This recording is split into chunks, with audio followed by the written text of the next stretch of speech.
Hi everyone, आशा करता हूँ आप सभी अच्छे होंगे, कुशल मंगल होंगे। आज हम फिर एक नए चैप्टर के साथ जो है हॉस्पिटलिटी मेहमान नवाजी या आतिथ्य सत्कार। It was a cloudy day, एक बादल भरा दिन था। A bird catcher got out of his home to look for birds in a dense forest. A bird catcher got out of his home, एक पक्षी पकड़ने वाला आदमी अपने घर से बाहर निकला।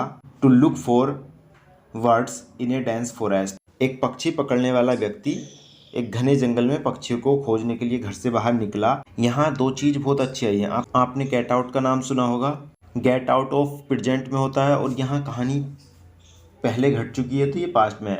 गोट आउट ऑफ हिज होम, अपने घर से बाहर निकला।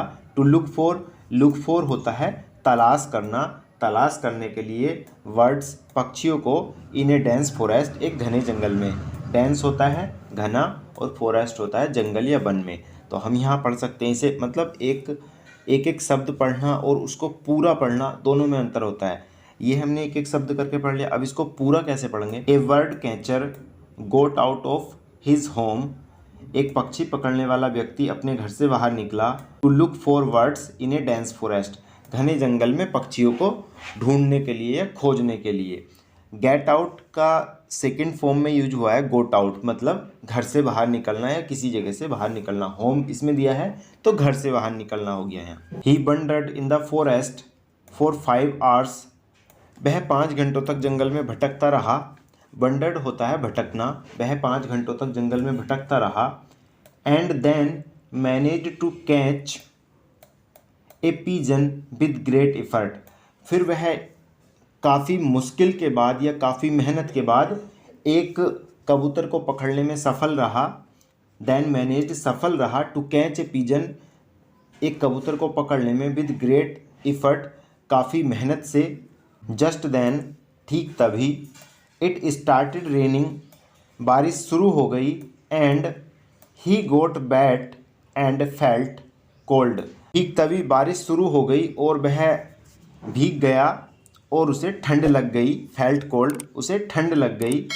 ये जो कबूतर पकड़ने आया है, पिजन को पकड़ने, ये व्यक्ति है और एक कबूतर यहाँ ऊपर बैठा है और एक ये पिंजरे में है। इनकी जो मेन स्टोरी है वो अब नीचे आने वाली है। B continue. He came near a tree, वह एक पेड़ के नज़दीक आया। एंड सैट अंडर इट, और इसके नीचे बैठ गया। To save himself from the rain, खुद को बारिश से बचाने के लिए वह पेड़ के नीचे बैठ गया। The rain stopped after a while, कुछ समय बाद बारिश रुक गई। But the word catcher was still feeling cold, लेकिन जो पक्षी पकड़ने वाला था उसे अब तक ठंड लग रही थी।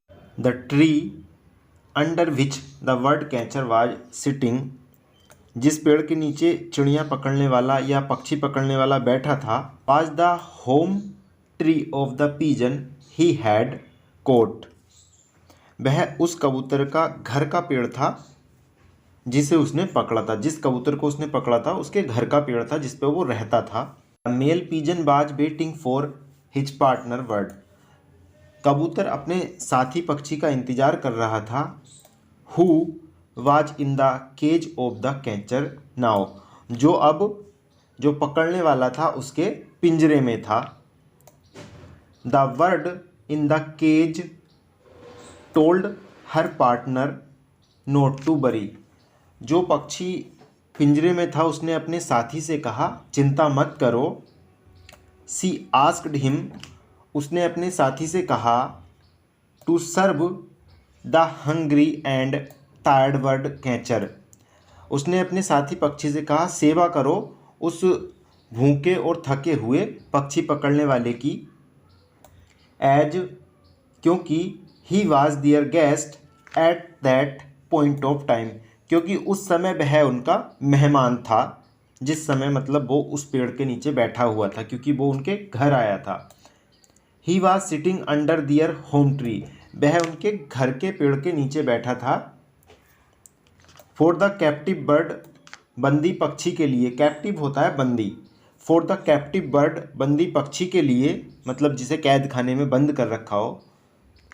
Hospitality was more important than revenge, hospitality आतिथ्य सत्कार ज़्यादा महत्वपूर्ण था बदले की अपेक्षा। रेवेंज होता है बदले की अपेक्षा। जो वो बंद पक्षी था, बंदी पक्षी के लिए अतिथि सत्कार ज़्यादा महत्वपूर्ण था बदले की भावना के अपेक्षा या बदले के अपेक्षा। डजेंट मैटर, इससे कोई फ़र्क नहीं पड़ता। देखो कुछ चीज़ें ऐसी होती हैं जिनका पहले से ही पूर्व निर्धारित अर्थ होता है, जैसे डजेंट मैटर, इससे कोई फ़र्क नहीं पड़ता। ही हैज़ ट्रैप्ड मी, इससे कोई फ़र्क नहीं पड़ता कि उसने मुझे जाल में फांस लिया। सी सैड, उस कबूतरी ने कहा, या जो फीमेल पीजन थी उसने कहा। The pigeon flew down to the bird catcher, जो कबूतर था उड़कर उस पक्षी पकड़ने वाले के पास आया। वेलकम्ड एंड आस्क्ड हिम, उसका स्वागत किया और उससे पूछा। If he could be of any service to him, क्या वह उसकी कोई सेवा कर सकता है। ऐसा जो वो कबूतर था उसने आकर उस आदमी से पूछा जो वो पक्षी पकड़ने वाला था। If he could be of any service to him, क्या वह उसकी कोई सहायता कर सकता है। The bird catcher wanted to be saved from the cold winds and be warm, जो पक्षी पकड़ने वाला था वो ठंड से बचना चाहता था और गर्म रहना चाहता था। The pigeon did his best to serve the bird catcher, कबूतर ने अपनी पूरी कोशिश की उस पक्षी पकड़ने वाले की सेवा करने में। He brought dry wood and made fire to warm the bird catcher. He brought dry wood, bring की सेकेंड फॉर्म है ब्रोट, वह सूखी लकड़ी लाया। ड्राई होता है सूखी, वुड होता है लकड़ी। ही ब्रोट ड्राई वुड, वह सूखी लकड़ी लाया। एंड मेड फायर, और आग जलाई। To warm the bird catcher, जो पक्षी पकड़ने वाला था उसे गर्म रखने के लिए उसने आग जलाई। ही फेल्ट कंफर्टेबल देन, तब उसने सहज महसूस किया या आराम महसूस किया। जो वो पक्षी पकड़ने वाला था उस व्यक्ति ने आराम महसूस किया। As the pigeon did not have any food, जैसा कि कबूतर के पास कुछ भी खाने के लिए नहीं था। फॉर द बर्ड कैचर, उस पक्षी पकड़ने वाले के लिए। The female pigeon jumped into the fire, जो वो मादा कबूतर था वो आग में कूद गया। And burnt herself to make his food, और खुद को उसका भोजन बनाने के लिए जला लिया। व्हेन द मेल बर्ड सा दैट, जब कबूतर ने यह देखा या जब उस पक्षी ने यह देखा। Bird also fail into the same fire like his partner, वो भी उस आग में कूद गया अपने साथी की तरह। To become the bird's catcher food, उस पक्षी पकड़ने वाले के खाना बनने के लिए वह भी उस आग में कूद गया। व्हेन द बर्ड कैचर सा दैट, जब उस पक्षी पकड़ने वाले व्यक्ति ने यह सब देखा। He felt miserable for the two birds, वह उन दो पक्षियों के लिए दुखी हुआ। ही also felt guilty for catching the bird, उसे पक्षी को पकड़ने के लिए भी दोषी महसूस हुआ। He went back home and gave up all comforts, वह घर वापस चला गया और सभी सुख सुविधाओं को त्याग दिया। And started living in the forest, और जंगल में रहना शुरू कर दिया। He started eating fruit and the berries of the forest, उसने फल और जामुन खाना शुरू कर दिया जंगल में। He considered himself guilty for the deaths of the pigeons, उसने कबूतरों की मौत के लिए खुद को दोषी माना। He was a changed man all together, वह पूरी तरह से एक बदला हुआ आदमी था, या पूरी तरह से वो बाद में बदल गया था जब उसने खुद को दोषी माना और ये सारी घटना देखी। जो हमने स्टोरी पढ़ी है उसका सार क्या है। जेस्ट, द जेस्ट, जेस्ट होता है सार, सारांश जो टाइप का रहता है।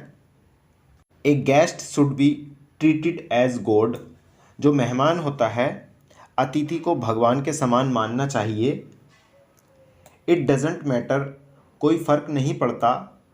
If he is a friend और फोई, कोई फ़र्क नहीं पड़ता कि वो एक मित्र है या शत्रु है। फोई होता है शत्रु, FOE शत्रु। This is the solemn duty which should be followed by each and every house holder even at the cost of the greatest of sacrifice.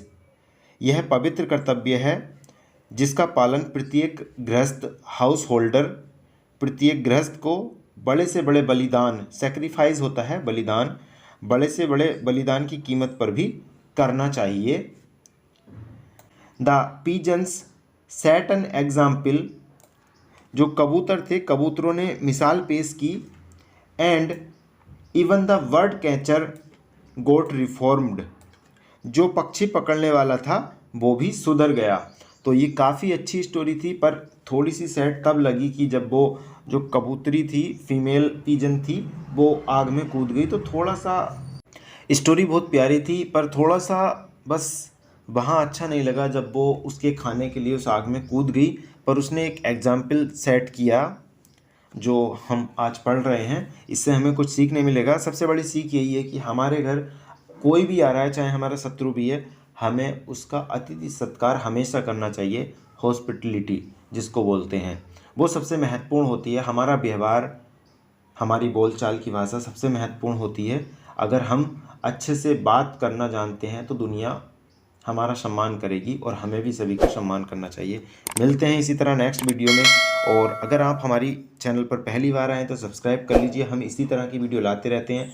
Thanks for watching this video. और डेली यूजेस की video पहले से ही पढ़िए, आपको ऊपर आई button में मिल जाएगी। जय हिंद।